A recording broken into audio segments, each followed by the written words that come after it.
So we've just gotten the 2025 Formula One calendar. I did not see that coming. I didn't see us getting this calendar this early in the season. I mean, for God's sake, we're 4 rounds into this season. We're approaching round 5, and we've already got the 2025 calendar. That is rather unexpected. But it's back to Australia for the opening race of the season, it seems, next year, which is going to be good. It's going to be good to get back to Australia for an opening race. I believe it was said after Australia's contract was extended until like the mid-2030s, but like during that time, they would host the season opener like 5 times. The season opener would go between like Bahrain and Australia, and it's back to Australia this time. But I like that. I'm all here for an Australia opening race of the season. Bahrain moving to round 4 in the calendar now, it seems. The triple header, with Saudi Arabia after it and Japan before it is round 3. China moves to round 2 next year, or back to round 2. I believe it's been round 2 at some point in the past. Please correct me if I'm wrong, but that's in a double header with the opening race. A bit more of a full-on start to next season compared to this year, because this year, then there was a double header, then there's 4 single races in a row. Australia, Japan, China, and then Miami. Why they couldn't have done Japan and China as a double header, I'm not entirely sure, to be very honest. I would have done it as a double header, but I suppose that I'm not the one that does the calendar. You know, so what do I know? And of course, next year it's a double header, then a triple header to start the season. Then there's another triple header. So there's 2 triple headers within the first half of the season. The first one, Japan, Bahrain, Saudi. Then there's Imola, Monaco, Spain is also a double header in the second half of May into the first day of June. Miami's in there as well. Then Canada's there. There's a double header of Austria and Silverstone. That tends to be a double header at the end of June, beginning of July. And then we've got Belgium and Hungary double header to end off the first half of the season. And then the second half of the season is pretty much the same as it is this year, with the only difference being USA, Mexico, and Brazil next year are not a triple header. USA, Mexico looks like it is a double header, and then Brazil is a standalone, and then there's that stupid triple header at the end of the season remains Vegas, Qatar, Abu Dhabi. Double header of Qatar, Abu Dhabi, that makes sense, I get it. But why is Vegas the first race of the triple header there? Personally, if I'm being perfectly honest, I probably would have kept the USA, Mexico, Brazil triple header, and then had Vegas as a standalone race, and then done the double header at the end, just because of the time difference going from racing in the Pacific time zone on Australia time to then going to right back over to the Middle East to race in the Middle East on Middle East time, if that makes any sense whatsoever. Zandvoort, Monza, Baku, Singapore, Austin, Mexico, Brazil, Vegas, Qatar, then Abu Dhabi round off the season. Baku staying in the second half of the year, staying in the middle of September in a not in a double header, sorry, that's not a double header with Singapore. Singapore and Baku are both standalones next year, and no big gap in the second half of the season next year as what we have this year, because this year, if you recall to this year's calendar, then there is a big gap from Singapore to Austin. There's like a 4-week gap or something like that, which is very weird. I'm gonna be brutally honest, but that's just my opinion. And again, I don't do the calendar, so the people at B who do the calendar clearly know more. But one thing I will say, they're trying to more regionalize the calendar, right? That's because something that F1's been banging on about for a couple of years now. If they want to regionalize the calendar, why are Miami and Canada not together?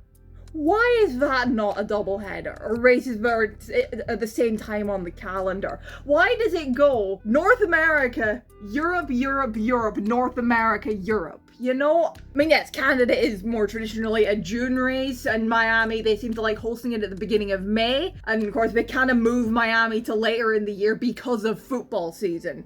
And they, race it's at football. They need that place for football later in the year, so they kind of move it. They have to have a bit earlier in the year. That makes complete sense. But why not have it with Canada, And I'm just getting a few thoughts out here about the calendar. Some of it makes a bit more sense in this year. Some of it still makes absolutely no sense whatsoever. It's nice to see Australia back as the opening race of the season. Bahrain moving a little later in the season. I wonder where preseason testing is going to be next year. Will it still be in Bahrain, or are they going to go back to Barcelona? Who knows what's going to happen there? I mean, my thinking is they might just stick with Bahrain, but given the first race is not in Bahrain, it might be in Barcelona again. Who knows? What's your thoughts on that? Where do you think preseason testing is going to be landing up next year? And so just had one more thought about preseason testing, right? So Bahrain and Saudi have moved to the middle of April next year, and I'm going to guess that that's because Ramadan next year is running apparently from like evening of the 28th of February to the 30th of March. So it's basically running the whole of March. And I'm guessing that's the reason those races moved to after that's happening. Because, of course, everyone want to respect what the region respects religiously. That makes any sense. But surely that would mean that Bahrain won't be hosting pre-season testing next year either. So pre-season testing back to Barcelona? I'm sorry, I'm watching F1 esports qualifying right now for Kota. But Mercedes and Thomas Ronhar have gone out on slicks, while everybody else is out on inters and out laps at the end of Q1. By the time this goes up, then you'll already know the answer to whether that was the right or wrong call, but that's interesting. That is very interesting. The soft tire gamble did not work for Benham. It worked for Opmeer and for Ronhar though. Still a very interesting gamble to make. But no, other than a couple of small things, this calendar does feel a bit better. It's like this year's calendar, but it's managed ever so slightly better, in my opinion, if you kind of know what I mean. It's not starting as early, it's starting in mid-March opposed to end of February, beginning of March. It's ending around about the same time, but it's starting later, it's starting a few weeks later, so the season isn't really quite as long. It's still a long season, but it's not as long, if you know what I mean, in terms of gap from first race to last race. I hope that makes some semblance of sense.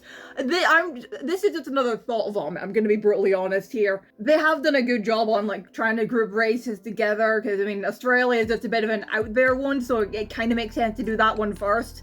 Australia isn't really close to anywhere, I'm gonna be honest. And then of course up to China and Japan. It is back to that region for Singapore later in the year, but I mean Singapore is kind of a second half of the race, second half of the calendar kind of race, so that I'm not too bothered about that. Miami is the one that sticks out. I'm gonna be honest, Miami and Canada are the ones that stick out coming back to that. I mean, any Americans, any Canadians, please chime in. You know, like, what kind of... Here's the thing, I've never been to that region of the world. I've never been to North America. So, please, Canadians, Americans, chime in the comment section. Would there be any what are the difficulties that come with, like, moving Canada or Miami close together? Like, keeping it around that time of year, around about the May, June kind of time. Would there be any difficulties in having them together on the calendar? Like, maybe moving Canada to, like, a month earlier, say? Would there be any difficulties there or not? Like, please let me know in the comments. But yeah, no, this is just a bit of a thought vomit video, just getting some thoughts out. And elsewhere in F1 news, Fernando Alonso has renewed his contract with Aston Martin. So much for people thinking he'll go to Mercedes. That clearly was not attractive. And so much for the Red Bull rumors as well. Clearly that was not attractive. I don't blame him for not wanting to go to Mercedes, because Mercedes are kind of, as I said, they're an enigma wrapped in a riddle. They're kind of floundering at the moment. And Red Bull, I mean, as long as Max is there, then it'll be interesting to see them as teammates, but I can see why he's not wanting to go to Red Bull while Max Verstappen is still there. And he clearly sees something good with staying with Aston Martin. It's a multi-year deal, so, you know, he's going to be around into the new regulations and he'll have a reunion with Honda. Gonna be interesting to see how that one works out. Honda have improved a lot since the McLaren days, so it shouldn't be that bad. It should be fine, you know? And also elsewhere in F1 news, genuinely at the beginning of the year, who could have seen Leclerc's ice cream side quest coming? And on Leclerc, did you guys see those pictures of him holding that Piri dog? First of all, that dog, Leo, I believe is the name of the dog, absolutely adorable. That dog is so bloody cute. But in these pictures, I've seen people say it looks like he's carrying it like a purse. I would more say it looks like he's carrying the young dog like he's carrying a case of beer. Like, I'm not entirely wrong. The purse comments are not wrong either. But I'm also not wrong on the it looks like he's carrying a case of beer. But I just had to mention those couple of things. That dog is so bloody adorable. But anyway, what's your thoughts on the 2025 calendar? Kind of came out of nowhere. I couldn't have seen that coming. But let me know your thoughts down in the comments below. Drop a like if you enjoyed the video. This random thought vomit video, really. No rhyme or reason, just getting some thoughts out. Subscribe if you're new around here. Thank you all so much for watching, and I will see you in the next one. Bye-bye.